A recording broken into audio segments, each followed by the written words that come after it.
بسم اللہ الرحمن الرحیم۔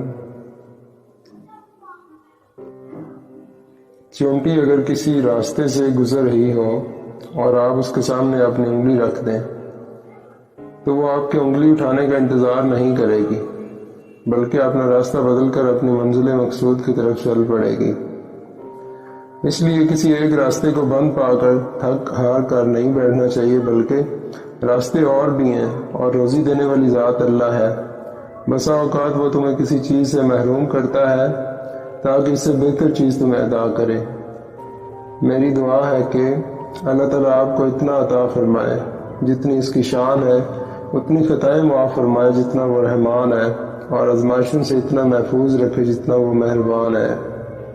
آمین یا رب العالمین۔